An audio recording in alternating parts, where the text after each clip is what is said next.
Gruesome story of a 1989 rape case has made its way back into the headlines because of what Donald Trump said about the attack yesterday.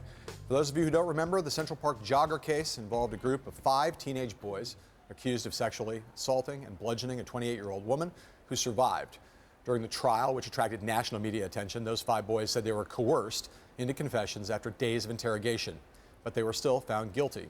In 2002, a convicted rapist and murderer confessed that he had committed the crime, and his DNA matched the DNA found at the scene. All 5 of the original convicts were exonerated, and in 2014, New York City paid them a $41 million settlement. As a private citizen, Donald Trump was outspoken about this case, saying he thought the so-called Central Park 5 were guilty. And yesterday, in a story published by CNN, the now Republican nominee repeated his belief by saying, quote, "They admitted they were guilty. The police doing the original investigation say they were guilty. The fact that the case was settled with so much evidence against them is outrageous."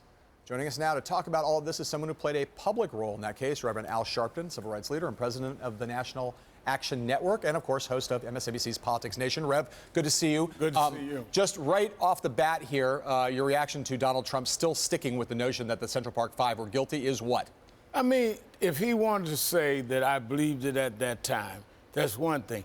To say now, after DNA established, DNA, we're talking about scientific evidence, that someone that confessed to it in jail was in fact the one that did it, and to say that it was outrageous and the evidence was against them, when the scientific evidence is what vindicated them, to me shows that this is the level of a man that can never, ever possibly say he's wrong. So what is it about in your view? I mean, this is you just laid out a case where no rational person, unless they had malign motives, would go where he's going. So what's your interpretation of what he is trying to do here politically? Well, I think politically he's playing to people that he feels have certain biases and certain leanings in this country. Some racial, some just based on their anti-whatever's going on.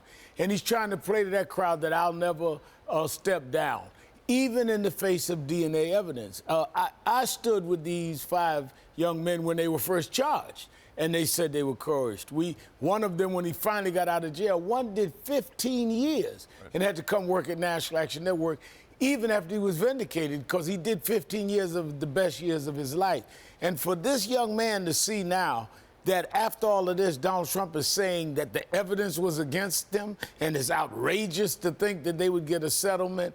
Who is he playing to here? It shows, one, that he will play to any kind of bias, and second, that he absolutely does not have the capacity to apologize or say that he's wrong. I mean, it's interesting. You're dealing with even these tapes that you started the show with. He can't even apologize for his own voice. You're going to put this man in the White House, and he can't deal with his own voice. There are 2 things. Mike Barnacle said this best once, that there's no capacity for empathy. Here are men that serve chunks of their life. DNA, there's a 1 in 4 billion chance it's wrong. I want to ask you, you and I have been around this town a long time. We both know Donald a long time. I never thought the guy was a racist. I mean, I don't know him intimately, but I never heard anything. And how do you, as somebody who's known him, as somebody who is, if not one of the leaders, one of the great leaders of the African-American community, how can you look at him any other way but a racist at this point? How do we get him off the hook and say, well, is there any other way to slice and dice it at this point? You know, about 2 years ago on Politics Nation, I kept hitting him on the racial implications of the birth issue, which he was championing. And he and I talked, because I didn't disagreed. I marched on him and have disagreed with him.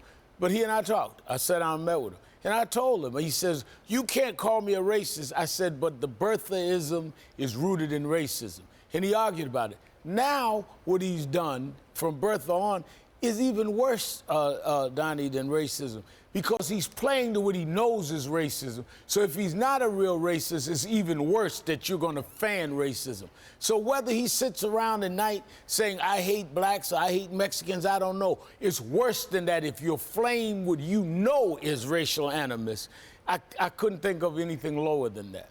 It's been so surprising to me that he come back. Just the other day, he was talking about how, under Hillary Clinton, we see it now, under Hillary Clinton, Barack Obama, we now see race riots on a regular basis in our cities. Again, it's just, there's so much of it. I know there's the personal thing of, who is this man in his heart, but I find it hard to come up with an alternative explanation other than that he is trafficking in racist tropes at a point. very minimum. And At by a the very way, minimum. And for him, if in his heart he doesn't believe it, it makes you even a worse character to do something. What kind of person wouldn't believe it and could do these? But at the end of kinds the day, things?